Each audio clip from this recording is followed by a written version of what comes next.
Waduh, ini anemon gue kenapa woi? Perasaan gue beli jenis bubble, tapi kenapa sekarang jadi lurus? Wah, gue ditipu dong kalau begini.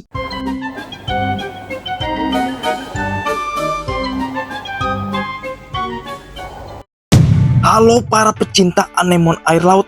Apakah kalian sering menemukan masalah-masalah dalam memelihara anemon? Enggak kok bang, enggak cuma satu masalahnya. Pelihara anemon tuh nyaris bikin gua gila woi. Sabar bro, pas banget lu nonton video ini. Karena sekarang gue bakal bahas masalah dan pertanyaan-pertanyaan seputar anemon. Yuk gas, langsung kita masuk ke videonya. Buat kita yang masih baru dalam dunia reef, kalian pasti bingung, anemon itu sebenarnya hewan atau tumbuhan sih? Karena anemon itu perlu makan makanan kasar seperti udang atau ikan, lalu perlu cahaya juga untuk berfotosintesis, maka anemon itu adalah hewan guys. Atau bisa gue simpulkan, anemon itu adalah hewan bertenaga matahari, karena dia punya alga simbiosis juga di tubuhnya. Jadi udah kayak gabungan hewan dan tumbuhan gak sih? Kalau kalian baru masuk ke dunia air laut, anemon bukan biota pertama yang harus kalian miliki guys. Idealnya tunggu tank kalian stabil dulu. Bukan hanya soal lamanya, tapi soal kestabilan. Banyak mikroorganisme, kalian paham cara menjaga parameter, dan sudah tidak dioprek-oprek lagi hardscape-nya. Biasanya umur tank 3 bulan akan lebih stabil dibanding 1 bulan setelah cycling. Kalau kalian ingin coba pelihara anemon karena sudah pelihara Nemo, kalian bisa pilih jenis anemon yang gak terlalu sensian. Nah, kalau gue saranin, mending pilih jenis bubble tip atau LTA, long tentacle anemon. Ini paling tahan banting, sekalian kita belajar menjaga parameter. Anemon ini paling toleransi kalau kitanya ngaco. Kenapa sih anemon gak bisa diam? Selalu jalan-jalan ke tempat yang gak lazim. Jalan ke pompa, jalan ke wave maker, jalan kemana lagi guys? Hari ini di pojok, besok di kaca.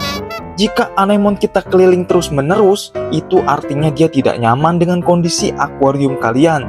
Paling sering karena arus air dan cahaya. Tiap jenis anemon beda-beda maunya. Kalau bubble tip dia suka nempel di batu, suka arus lembut dan cahaya sedang. Jenis LTA kebalikannya, suka arus kencang dan doyan cahaya. Jenis karpet sukanya bendem kaki masuk ke pasir, arus lembut dan cahaya kuat. Beli anemon jagung tapi kok tentakelnya malah lurus-lurus? Jadi ini bukan karena kita ditipu ya guys. Anemon jagung itu memang begitu, itu hanya modenya saja. Jika tentakel terlihat lurus, itu berarti dia lagi mode mager alias malas gerak. Mode begini artinya anemon sedang memaksimalkan fotosintesisnya dan menghemat energi. Nah, biasanya faktor paling umum karena kita terlalu rajin feeding, terlalu banyak kasih makan, sehingga anemon merasa kenyang. Jadi dia tidak perlu membabelkan tentakelnya lagi. Kebalikannya guys, kalau anemon kita mode bubble, itu berarti dia sedang mencari makanan yang terhempas di air.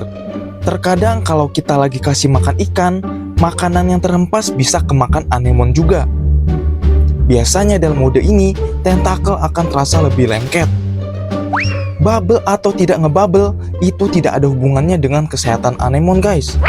Bukan tanda dia sekarat juga, tapi seperti yang tadi gue udah bilang, itu hanya mode saja. Jadi selama kaki kuat menempel, mulut tidak nganga terbuka, dan dia mekar lebar, mau bubble atau tidak bubble, itu bertanda dia sehat-sehat saja. Kalau kita pengen buat dia ngebubble lagi, satu-satunya cara yaitu kurangi feedingnya guys. Dengan cara begini, kita akan memaksa anemon supaya dia cari makan sendiri. Kesannya emang jahat sih, tapi ya begitulah cara supaya anemon mau ngebubble lagi. Jadi intinya mau dia ngebubble atau enggak, itu bukan indikator kesehatan anemon. Apakah kalian pernah berpikir untuk memelihara anemon lebih dari satu dalam satu tank? Jawabannya bisa guys, asal sejenis. Misal jagung sama jagung, LTA sama LTA. Karpet jangan, udah jomblo aja dia terima nasib lah. Jangan selalu curiga dengan anemon kalian. Kalau dia masih nempel kuat, mulut rapet tidak ternganga, dan ada respon jika terkena sentuhan, itu tanda anemon kalian sehat dan dia happy. Sesekali kempes dan menyusut itu tidak masalah, nanti pasti dia ngembang lagi. Nah, jika anemon kalian sudah tidak bisa menempel kuat, mulutnya terbuka lebar, kempes terus dan gak mau mekar, itu tanda anemon kalian sekarat guys.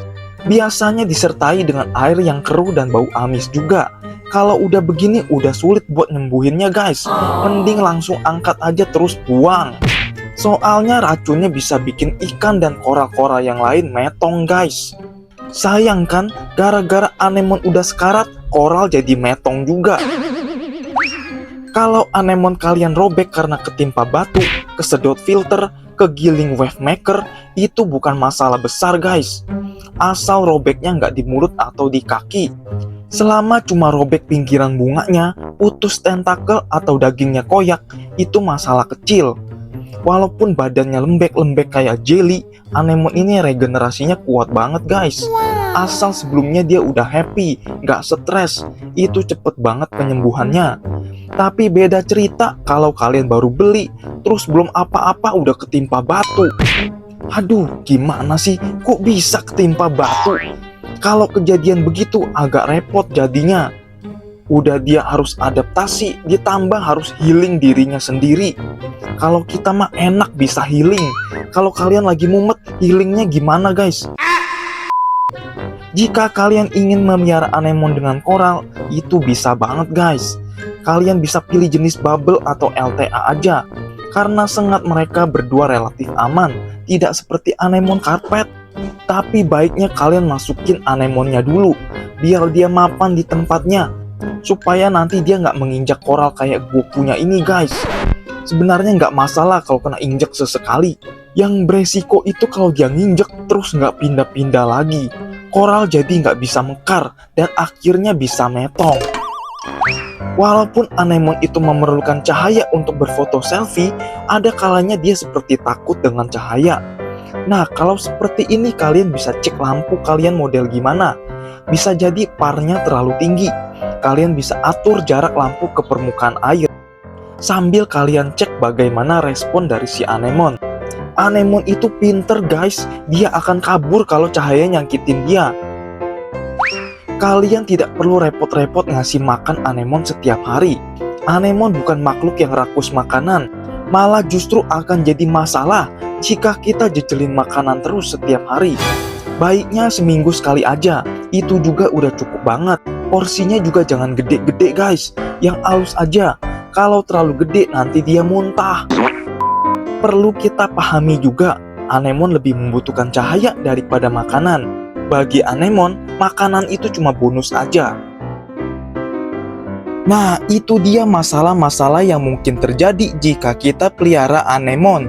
Gak mau ada masalah, gak usah pelihara anemon guys. Semoga beberapa topik tadi bisa menjawab kesulitan kalian dalam ngurusin anemon.